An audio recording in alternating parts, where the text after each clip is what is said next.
Before we get going, I want to thank you for allowing me to come into your home every day and for sharing your comments with us on our website and Facebook.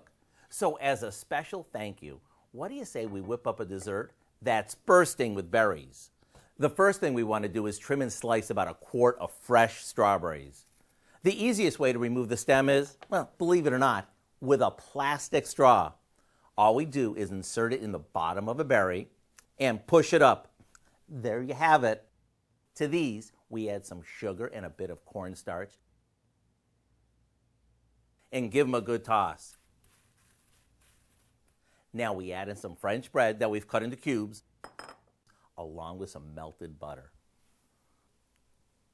After everything is tossed, we spoon it into a baking dish and into the oven it goes.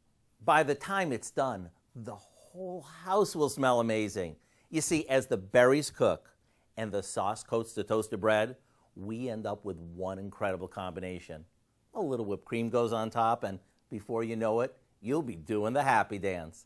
To get the recipe for what we call Strawberry Betty, all you have to do is go online. I'm Howard with Kelly in the Mr. Food Test Kitchen, where today we found a very good way for you to say, ooh, it's so good.